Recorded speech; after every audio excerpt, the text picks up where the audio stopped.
The Adventure of the Creeping Man by Sir Arthur Conan Doyle. Mr. Sherlock Holmes was always of opinion that I should publish the singular facts connected with Professor Presbury, if only to dispel once for all the ugly rumors which some 20 years ago agitated the university and were echoed in the learned societies of London. There were, however, certain obstacles in the way, and the true history of this curious case remained entombed in the tin box which contains so many records of my friend's adventures. Now we have at last obtained permission to ventilate the facts which formed one of the very last cases handled by Holmes before his retirement from practice. Even now a certain reticence and discretion have to be observed in laying the matter before the public. It was one Sunday evening, early in September of the year 1903, that I received one of Holmes's laconic messages. "Come at once if convenient. If inconvenient, come all the same. S.H." The relations between us in those latter days were peculiar. He was a man of habits, narrow and concentrated habits, and I had become one of them. As an institution, I was like the violin, the shag tobacco, the old black pipe, the index books, and others perhaps less excusable. When it was a case of active work and a comrade was needed upon whose nerve he could place some reliance, my role was obvious. But apart from this I had uses. I was a whetstone for his mind. I stimulated him. He liked to think aloud in my presence. His remarks could hardly be said to be made to me. Many of them would have been as appropriately addressed to his bedstead, but nonetheless, having formed the habit, it had become in some way helpful that I should register and interject. If I irritated him by a certain methodical slowness in my mentality, that irritation served only to make his own flame-like intuitions and impressions flash up the more vividly and swiftly. Such was my humble role in our alliance. When I arrived at Baker Street, I found him huddled up in his armchair with updrawn knees, his pipe in his mouth and his brow furrowed with thought. It was clear that he was in the throes of some vexatious problem. With a wave of his hand, he indicated my old armchair, but otherwise, for half an hour, he gave no sign that he was aware of my presence. Then, with a start, he seemed to come from his reverie, and with his usual whimsical smile, he greeted me back to what had once been my home. "You will excuse a certain abstraction of mind, my dear Watson," said he. "Some curious facts have been submitted to me within the last 24 hours, and they in turn have given rise to some speculations of a more general character. I have serious thoughts of writing a small monograph upon the uses of dogs in the work of the detective." "But surely, Holmes, this has been explored," said I. "Bloodhounds? Sleuth-hounds?" No, Watson, that side of the matter is, of course, obvious, but there is another which is far more subtle. You may recollect that in the case which you in your sensational way coupled with the copper beeches, I was able, by watching the mind of the child, to form a deduction as to the criminal habits of the very smug and respectable father. Yes, I remember it well. My line of thoughts about dogs is analogous. A dog reflects the family life.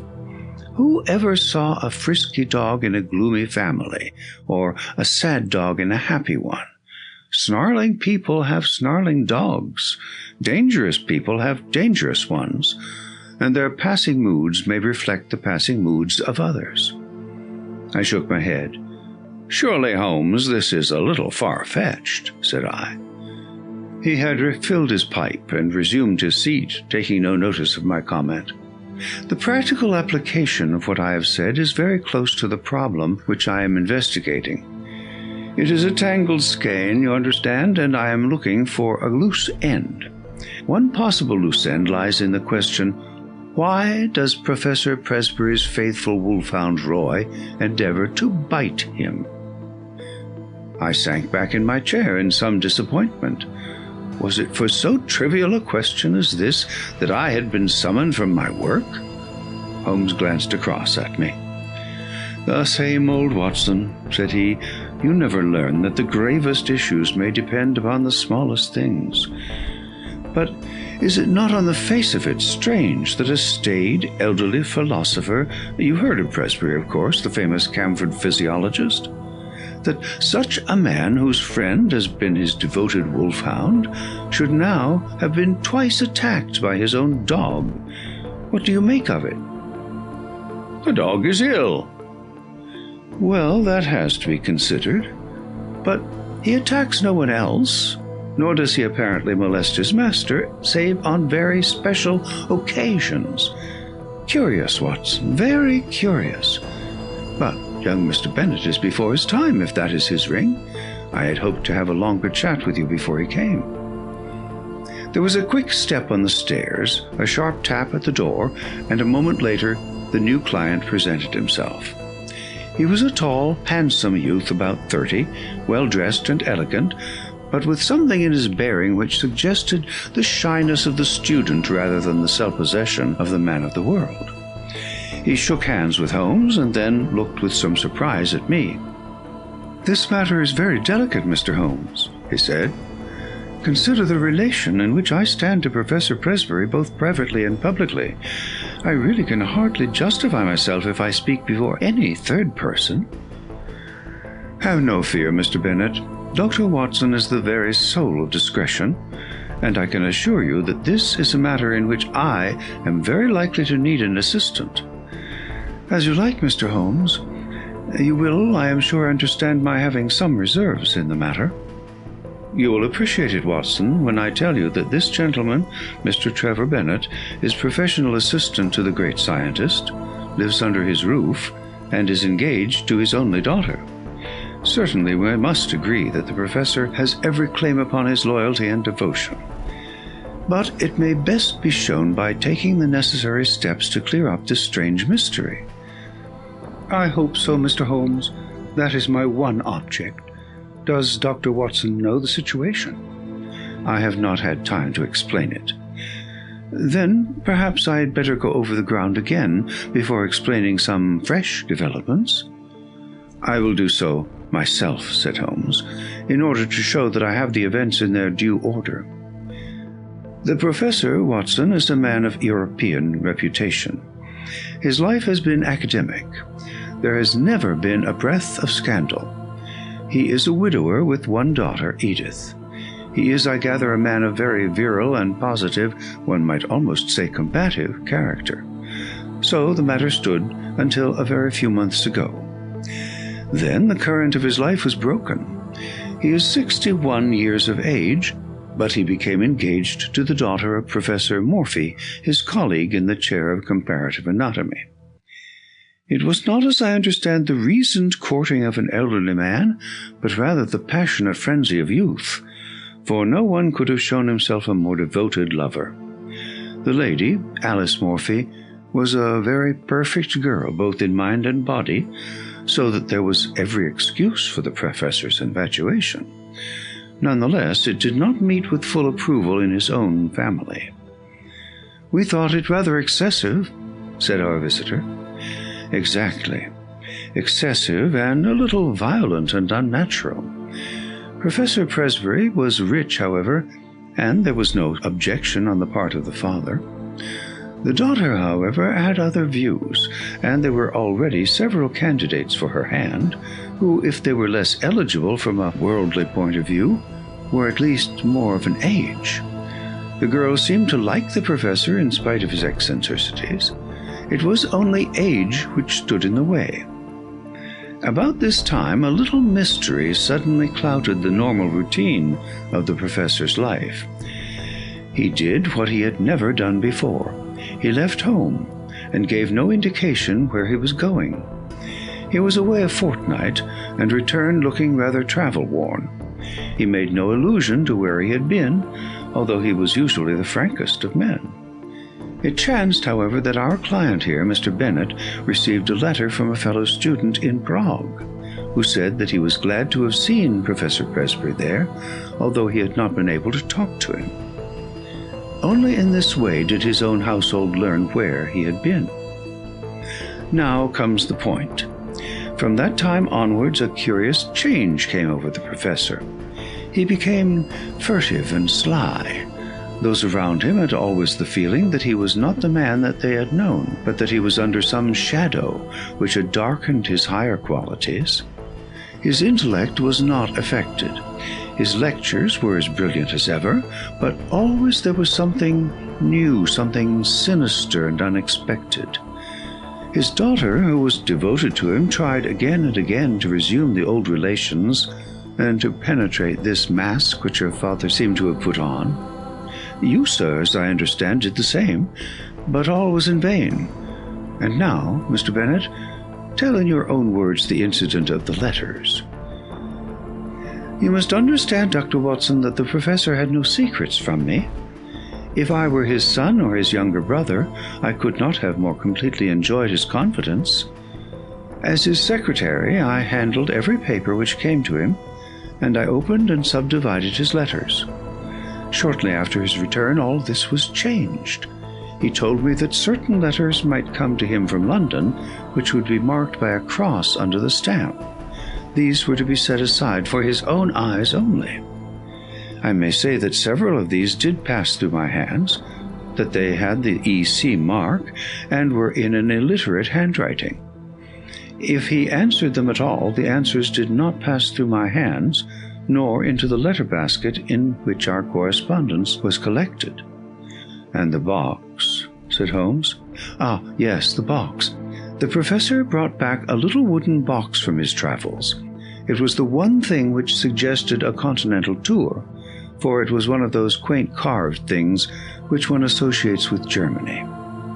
This he placed in his instrument cupboard. One day, in looking for a cannula, I took up the box. To my surprise, he was very angry and reproved me, in words which were quite savage, for my curiosity. It was the first time such a thing had happened, and I was deeply hurt. I endeavored to explain that it was a mere accident that I had touched the box, but all the evening I was conscious that he looked at me harshly, and that the incident was rankling in his mind. Mr. Bennett drew a little diary book from his pocket. That was on July 2nd, said he. You are certainly an admirable witness, said Holmes. I may need some of these dates which you have noted. I learned the method, among other things, from my great teacher. From the time that I observed abnormality in his behavior, I felt that it was my duty to study his case. Thus I have it here that it was on that very day, July 2nd, that Roy attacked the professor as he came from his study into the hall.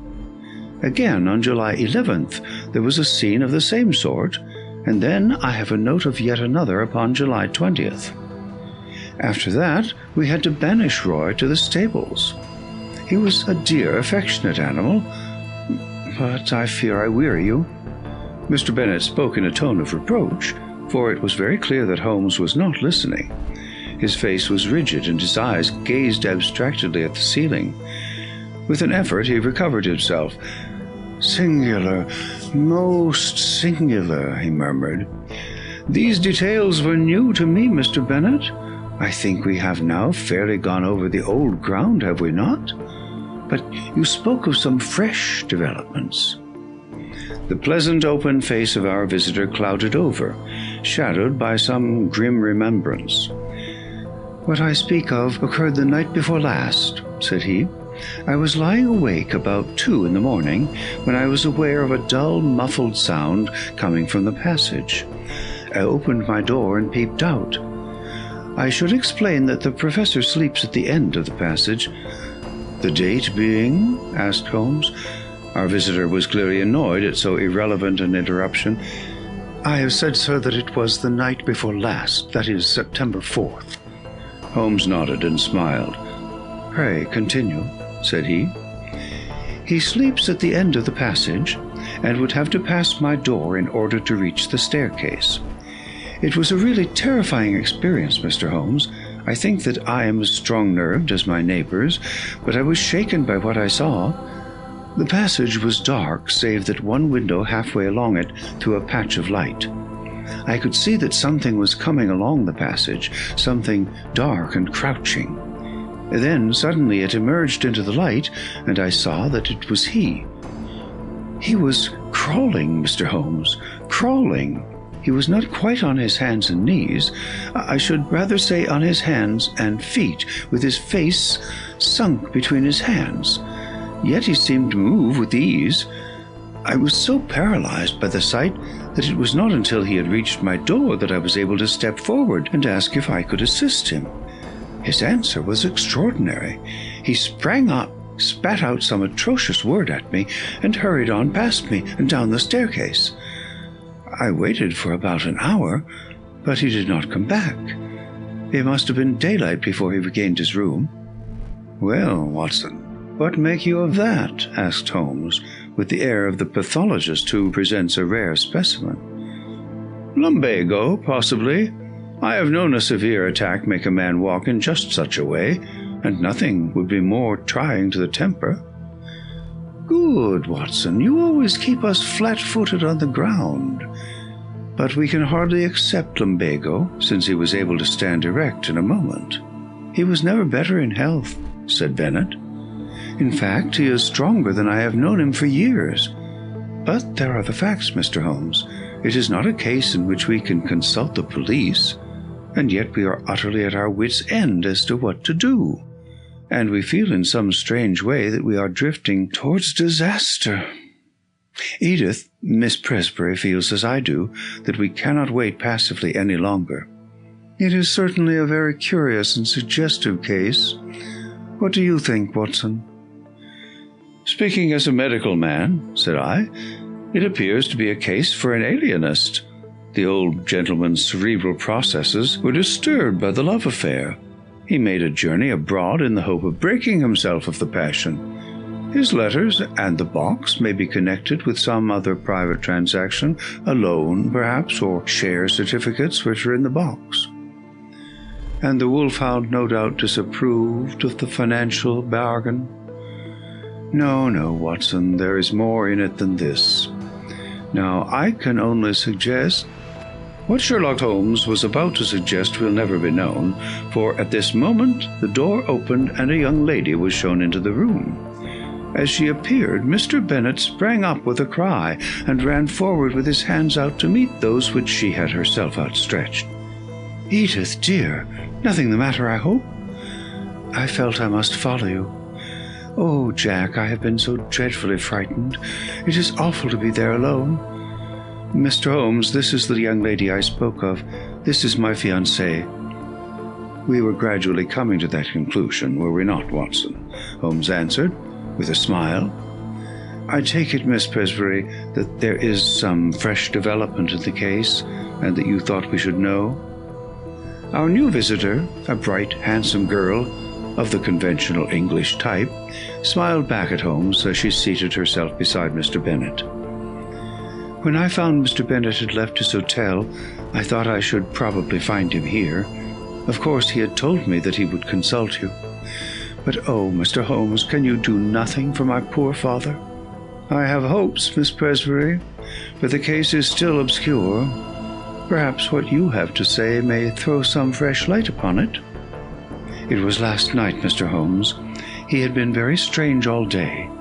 I am sure that there are times when he has no recollection of what he does. He lives as in a strange dream. Yesterday was such a day.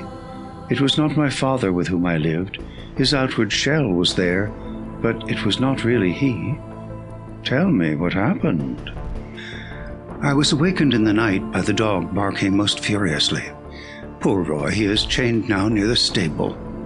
I may say that I always sleep with my door locked, for as Mr. Bennett will tell you, we all have a feeling of impending danger. My room is on the second floor. It happened that the blind was up in my window, and there was bright moonlight outside. As I lay with my eyes fixed upon the square of light, listening to the frenzied barkings of the dog, I was amazed to see my father's face looking in at me. Mr. Holmes, I nearly died of surprise and horror. There it was, pressed against the window pane, and one hand seemed to be raised as if to push up the window. If that window had opened, I think I should have gone mad. It was no delusion, Mr. Holmes. Don't deceive yourself by thinking so.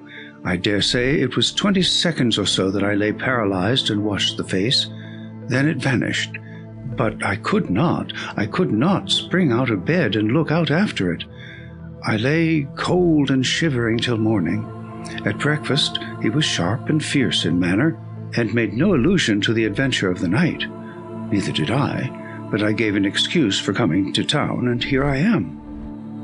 Holmes looked thoroughly surprised at Miss Presbury's narrative.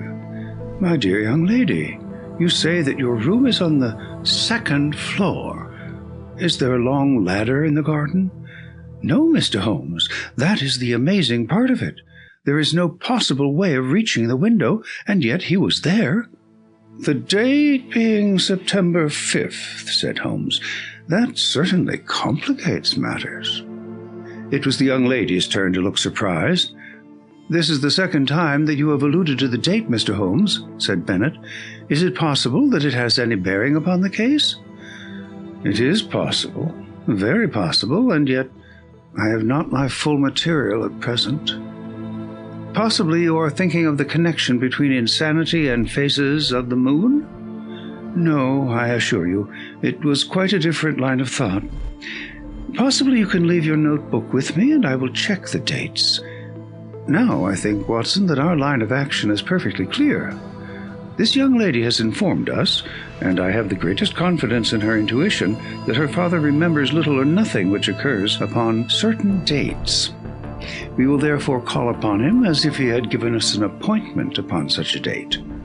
He will put it down to his own lack of memory. Thus we will open our campaign by having a good close view of him." "That is excellent," said Mr. Bennett. "I warn you, however, that the professor is irascible and violent at times." Holmes smiled. "There are reasons why we should come at once, very cogent reasons if my theories hold good. Tomorrow Mr. Bennett will certainly see us in Camford. There is, if I remember right, an inn called the Checkers, where the port used to be above mediocrity, and the linen was above reproach. I think, Watson, that our lot for the next few days might lie in less pleasant places." Monday morning found us on our way to the famous university town, an easy effort on the part of Holmes, who had no roots to pull up, but one which involved frantic planning and hurrying on my part, as my practice was by this time not inconsiderable. Holmes made no allusion to the case until after we had deposited our suitcases at the ancient hostel of which he had spoken. "I think, Watson, that we can catch the professor just before lunch. He lectures at 11 and should have an interval at home." "What possible excuse have we for calling?" Holmes glanced at his notebook. "There was a period of excitement upon August 26th. We will assume that he is a little hazy as to what he does at such times. If we insist that we are there by appointment, I think he will hardly venture to contradict us. Have you the effrontery necessary to put it through?" "We can but try." "Excellent, Watson. Compound of the busy bee and Excelsior. We can but try, the motto of the firm. A friendly native will surely guide us." Such a one on the back of a smart hansom swept us past a row of ancient colleges, and finally, turning into a tree-lined drive, pulled up at the door of a charming house, girt round with lawns and covered with purple wisteria. Professor Presbury was certainly surrounded with every sign, not only of comfort but of luxury. Even as we pulled up, a grizzled head appeared at the front window, and we were aware of a pair of keen eyes from under shaggy brows which surveyed us through large horn glasses. A moment later we were actually in his sanctum, and the mysterious scientist, whose vagaries had brought us from London, was standing before us. There was certainly no sign of eccentricity, either in his manner or appearance, for he was a portly, large-featured man, grave, tall, and frock-coated with the dignity of bearing which a lecturer needs. His eyes were his most remarkable feature, keen, observant, and clever to the verge of cunning. He looked at our cards. "Pray sit down, gentlemen. What can I do for you?" Mr. Holmes smiled amiably. "It was the question which I was about to put to you, Professor." "To me, sir?" "Possibly there is some mistake. I heard through a second person that Professor Presbury of Camford had need of my services." "Oh, indeed?" It seemed to me that there was a malicious sparkle in the intense grey eyes. "You heard that, did you? May I ask the name of your informant?" "I am sorry, Professor, but the matter was rather confidential. If I have made a mistake, there is no harm done. I can only express my regret." "Not at all. I should wish to go further into this matter. It interests me. Have you any scrap of writing, any letter or telegram to bear out your assertion?" "No, I have not." "I presume that you do not go so far as to assert that I summoned you?" "I would rather answer no questions," said Holmes. "No, I dare say not," said the professor with asperity. "However, that particular one can be answered very easily without your aid." He walked across the room to the bell. Our London friend, Mr. Bennett, answered the call. "Come in, Mr. Bennett. These two gentlemen have come from London under the impression that they have been summoned. You handle all my correspondence. Have you a note of anything going to a person named Holmes?" "No, sir," Bennett answered with a flush. "That is conclusive," said the professor, glaring angrily at my companion. "Now, sir," he leaned forward with his two hands upon the table, "it seems to me that your position is a very questionable one." Holmes shrugged his shoulders.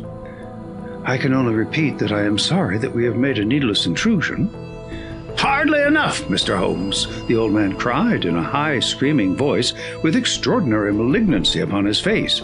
He got between us and the door as he spoke, and he shook his two hands at us with furious passion. "You can hardly get out of it so easily as that." His face was convulsed as he grinned and gibbered at us in his senseless rage. I am convinced that we should have had to fight our way out of the room if Mr. Bennett had not intervened. "My dear Professor," he cried, "consider your position. Consider the scandal at the university. Mr. Holmes is a well-known man. You cannot possibly treat him with such discourtesy." Sulkily, our host, if I may call him so, cleared the path to the door. We were glad to find ourselves outside the house and in the quiet of the tree-lined drive. Holmes seemed greatly amused by the episode.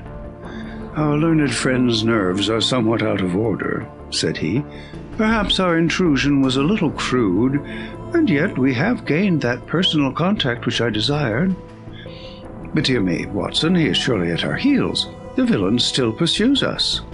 There were the sounds of running feet behind, but it was to my relief not the formidable professor, but his assistant, who appeared round the curve of the drive. He came panting up to us. "I am sorry, Mr. Holmes. I wish to apologize." "My dear sir, there is no need. It is all in the way of professional experience." "I have never seen him in a more dangerous mood, but he grows more sinister. You can understand now why his daughter and I are alarmed, and yet his mind is perfectly clear." "Too clear," said Holmes. "That was my miscalculation. It is evident that his memory is much more reliable than I had thought. By the way, can we before we go see the window of Miss Presbury's room?" Mr. Bennett pushed his way through some shrubs, and we had a view of the side of the house. "It is there, the second on the left." "Dear me, it seems hardly accessible. And yet you will observe that there is a creeper below and a water pipe above, which gives some foothold." "I could not climb it myself," said Mr. Bennett. "Very likely. It would certainly be a dangerous exploit for any normal man." "There was one other thing I wished to tell you, Mr. Holmes. I have the address of the man in London to whom the professor writes. He seems to have written this morning, and I got it from his blotting paper. It is an ignoble position for a trusted secretary, but what else can I do?" Holmes glanced at the paper and put it into his pocket. "Dorak, a curious name. Slavonic, I imagine. Well, it is an important link in the chain. We return to London this afternoon, Mr. Bennett. I see no good purpose to be served by our remaining. We cannot arrest the professor because he has done no crime, nor can we place him under constraint, for he cannot be proved to be mad. No action is as yet possible." "Then what on earth are we to do?" "A little patience, Mr. Bennett. Things will soon develop. Unless I am mistaken, next Tuesday may mark a crisis. Certainly we shall be in Camford on that day. Meanwhile, the general position is undeniably unpleasant, and if Miss Presbury can prolong her visit, that is easy. Then let her stay till we can assure her that all danger is past. Meanwhile, let him have his way and do not cross him. So long as he is in a good humor, all is well." "There he is," said Bennett in a startled whisper. Looking between the branches, we saw the tall, erect figure emerge from the hall door and look around him. He stood leaning forward, his hands swinging straight before him, his head turning from side to side. The secretary, with a last wave, slipped off among the trees, and we saw him presently rejoin his employer, the two entering the house together in what seemed to be an animated and even excited conversation. "I expect the old gentleman has been putting two and two together," said Holmes, as we walked hotelwards. "He struck me as having a particularly clear and logical brain, from the little I saw of him. Explosive, no doubt, but then, from his point of view, he has something to explode about, if detectives are put on his track and he suspects his own household of doing it. I rather fancy that friend Bennett is in for an uncomfortable time." Holmes stopped at the post office and sent off a telegram on our way. The answer reached us in the evening, and he tossed it across to me. "Have visited the Commercial Road and seen Dorak. Suave person, bohemian, elderly, keeps large general store. Mercer." "Mercer is since your time," said Holmes. "He is my general utility man who looks up routine business." It was important to know something of the man with whom our professor was so secretly corresponding. His nationality connects him with the Prague visit. "Thank goodness that something connects with something," said I. "At present we seem to be faced with a long series of inexplicable incidents with no bearing upon each other. For example, what possible connection can there be between an angry wolfhound and a visit to Bohemia, or either of them with a man crawling down a passage at night? As to your dates, that is the biggest mystification of all." Holmes smiled and rubbed his hands. "We were, I may say, seated in the old sitting-room of an ancient hotel with a bottle of the famous vintage of which Holmes had spoken on the table between us." "Well now, let us take the dates first," said he, his fingertips together and his manner as if he were addressing a class. "This excellent young man's diary shows that there was trouble upon July 2nd. And from then onwards it seems to have been at 9-day intervals, with, so far as I remember, only one exception. Thus the last outbreak upon Friday was on September 3rd, which also falls into the series, as did August 26th, which preceded it. The thing is beyond coincidence." I was forced to agree. "Let us then form the provisional theory that every 9 days the professor takes some strong drug, which has a passing but highly poisonous effect. His naturally violent nature is intensified by it. He learned to take this drug while he was in Prague, and is now supplied with it by a Bohemian intermediary in London. This all hangs together, Watson." "But the dog, the face at the window, the creepy man in the passage." Well, we have made a beginning. I should not expect any fresh developments until next Tuesday. In the meantime, we can only keep in touch with friend Bennett and enjoy the amenities of this charming town. In the morning, Mr. Bennett slipped round to bring us the latest report. As Holmes had imagined, times had not been easy with him. Without exactly accusing him of being responsible for our presence, the professor had been very rough and rude in his speech, and evidently felt some strong grievance. This morning he was quite himself again, however, and had delivered his usual brilliant lecture to a crowded class. "Apart from his queer fits," said Bennett, "he has actually more energy and vitality than I can ever remember, nor was his brain ever clearer. But it's not he. It's never the man whom we have known." "I don't think you have anything to fear now for a week at least," Holmes answered. "I am a busy man, and Dr. Watson has his patients to attend to. Let us agree that we meet here at this hour next Tuesday, and I shall be surprised if before we leave you again we are not able to explain, even if we cannot perhaps put an end to, your troubles. Meanwhile, keep us posted in what occurs. I saw nothing of my friend for the next few days, but on the following Monday evening, I had a short note asking me to meet him next day at the train. From what he told me as we traveled up to Camford, all was well. The peace of the professor's house had been unruffled, and his own conduct perfectly normal. This also was the report which was given to us by Mr. Bennett himself when he called upon us that evening at our old quarters in the Chequers. He heard from his London correspondent today. There was a letter, and there was a small packet, each with a cross under the stamp which warned me not to touch them. There has been nothing else. That may prove quite enough, said Holmes grimly.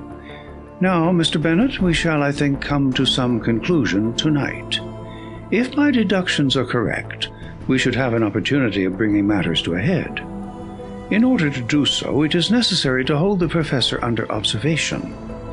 I would suggest, therefore, that you remain awake and on the lookout. Should you hear him pass your door, do not interrupt him, but follow him as discreetly as you can. Dr. Watson and I will not be far off. By the way, where's the key of that little box of which you spoke? Upon his watch chain. I fancy our researches must lie in that direction. At the worst, the lock should not be very formidable. Have you any other able-bodied man on the premises? There is the coachman, MacPhail. Where does he sleep? Over the stables. We might possibly want him. Well, we can do no more until we see how things develop. Goodbye, but I expect that we shall see you before morning. It was nearly midnight before we took our station among some bushes immediately opposite the hall door of the professor. It was a fine night, but chilly, and we were glad of our warm overcoats. There was a breeze, and clouds were scudding across the sky, obscuring from time to time the half-moon. It would have been a dismal vigil were it not for the expectation and excitement which carried us along, and the assurance of my comrade that we had probably reached the end of the strange sequence of events which had engaged our attention. If the cycle of 9 days holds good, then we shall have the professor at his worst tonight, said Holmes. The fact that these strange symptoms began after his visit to Prague, that he is in secret correspondence with a Bohemian dealer in London, who presumably represents someone in Prague, and that he received a packet from him this very day, all point in one direction. What he takes and why he takes it are still beyond our ken, but that it emanates in some way from Prague is clear enough. He takes it under definite directions which regulate this 9th-day system, which was the first point which attracted my attention. But his symptoms are most remarkable. Did you observe his knuckles? I had to confess that I did not. Thick and horny, in a way which is quite new in my experience. Always look at the hands first, Watson, then cuffs, trouser knees, and boots. Very curious knuckles, which can only be explained by the mode of progression observed by... Holmes paused and suddenly clapped his hand to his forehead. Oh, Watson, Watson, what a fool I have been! It seems incredible, and yet it must be true. All points in one direction. How could I miss seeing the connection of ideas, those knuckles? How could I have passed those knuckles, and the dog, and the ivy? It's surely time that I disappeared into that little farm of my dreams. Look out, Watson. Here he is. We shall have the chance of seeing for ourselves. The hall door had slowly opened, and against the lamplit background we saw the tall figure of Professor Presbury. He was clad in his dressing gown. As he stood outlined in the doorway, he was erect, but leaning forward with dangling arms, as when we saw him last. Now he stepped forward into the drive, and an extraordinary change came over him. He sank down into a crouching position and moved along upon his hands and feet, skipping every now and then as if he were overflowing with energy and vitality. He moved along the face of the house and then round the corner. As he disappeared, Bennett slipped through the hall door and softly followed him. "Come, Watson, come!" cried Holmes, and we stole as softly as we could through the bushes until we had gained a spot whence we could see the other side of the house, which was bathed in the light of the half-moon. The professor was clearly visible, crouching at the foot of the ivy-covered wall. As we watched him, he suddenly began with incredible agility to ascend it. From branch to branch he sprang, sure of foot and firm of grasp, climbing apparently in mere joy at his own powers, with no definite object in view. With his dressing gown flapping on each side of him, he looked like some huge bat glued against the side of his own house, a great square dark patch upon the moonlit wall.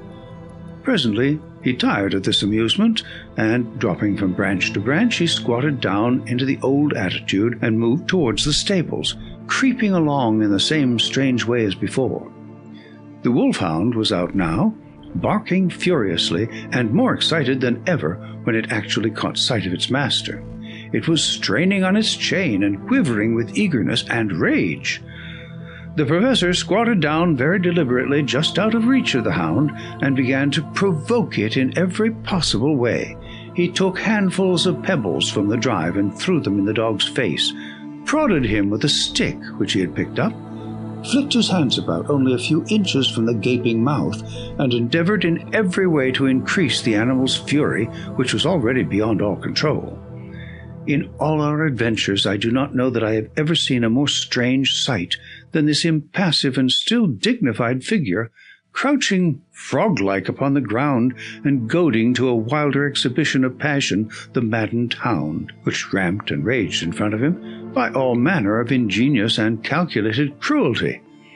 And then, in a moment, it happened. It was not the chain that broke, but it was the collar that slipped, for it had been made for a thick-necked Newfoundland. We heard the rattle of falling metal, and the next instant dog and man were rolling on the ground together, the one roaring in rage, the other screaming in a strange, shrill falsetto of terror. It was a very narrow thing for the professor's life. The savage creature had him fairly by the throat. Its fangs had bitten deep, and he was senseless before we could reach him and drag the two apart. It might have been a dangerous task for us, but Bennett's voice and presence brought the great wolfhound instantly to reason. The uproar had brought the sleepy and astonished coachman from his room above the stables. "I'm not surprised," said he, shaking his head. "I've seen him at it before. I knew the dog would get him sooner or later." The hound was secured, and together we carried the professor up to his room, where Bennett, who had a medical degree, helped me to dress his torn throat. The sharp teeth had passed dangerously near the carotid artery, and the hemorrhage was serious. In half an hour the danger was past. I had given the patient an injection of morphia, and he had sunk into deep sleep. Then, and only then, were we able to look at each other and take stock of the situation. "I think a first-class surgeon should see him," said I. "For God's sake, no," cried Bennett. "At present the scandal is confined to our own household. It is safe with us. If it gets beyond these walls, it will never stop. Consider his position at the university, his European reputation, the feelings of his daughter." "Quite so," said Holmes. "I think it may be quite possible to keep the matter to ourselves, and also to prevent its recurrence, now that we have a free hand. The key from the watch chain, Mr. Bennett. MacPhail will guard the patient and let us know if there is any change. Let us see what we can find in the professor's mysterious box."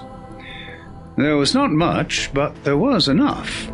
An empty vial, another nearly full, a hypodermic syringe, several letters in a crabbed foreign hand. The marks on the envelopes showed that they were those which had disturbed the routine of the secretary, and each was dated from the Commercial Road and signed A. Dorak. They were mere invoices to say that a fresh bottle was being sent to Professor Presbury, or receipts to acknowledge the money. There was one other envelope, however, in a more educated hand and bearing the Austrian stamp with the postmark of Prague. "Here we have our material," cried Holmes as he tore out the enclosure. "Honored colleague," it ran, "since your esteemed visit, I have thought much of your case, and though in your circumstances there are some special reasons for the treatment, I would nonetheless enjoin caution, as my results have shown that it is not without danger of a kind. It is possible that the serum of anthropoid would have been better. I have, as I explained to you, used black-faced langur because the specimen was accessible. Langur is, of course, a crawler and climber, while anthropoid walks erect and is in all ways nearer. I beg you to take every possible precaution that there be no premature revelation of the process. I have one other client in England, and Dorak is my agent for both. Weekly reports will oblige. Yours with high esteem, H. Lowenstein. Lowenstein! The name brought back to me the memory of some snippet from a newspaper which spoke of an obscure scientist who was striving in some unknown way for the secret of rejuvenescence and the elixir of life. Lowenstein, a prog. Lowenstein, with the wondrous strength-giving serum, tabooed by the profession because he refused to reveal its source. In a few words, I said what I remembered. Bennett had taken a manual of zoology from the shelves. Langur, he read, the great black-faced monkey of the Himalayan slopes, biggest and most human of climbing monkeys. Many details are added. Well, thanks to you, Mr. Holmes, it is very clear that we have traced the evil to its source. The real source, said Holmes, lies, of course, in that untimely love affair which gave our impetuous professor the idea that he could only gain his wish by turning himself into a younger man. When one tries to rise above nature, one is liable to fall below it. The highest type of man may revert to the animal if he leaves the straight road of destiny. He sat musing for a little with the vial in his hand, looking at the clear liquid within. When I have written to this man and told him that I hold him criminally responsible for the poisons which he circulates, we will have no more trouble. But it may recur. Others may find a better way.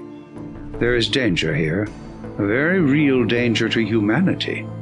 Consider, Watson, that the material, the sensual, the worldly, would all prolong their worthless lives. The spiritual would not avoid the call to something higher. It would be the survival of the least fit. What sort of cesspool may not our poor world become? Suddenly the dreamer disappeared, and Holmes, the man of action, sprang from his chair. I think there is nothing more to be said, Mr. Bennett. The various incidents will now fit themselves easily into the general scheme. The dog, of course, was aware of the change far more quickly than you. His smell would ensure that. It was the monkey, not the professor, whom Roy attacked, just as it was the monkey who teased Roy.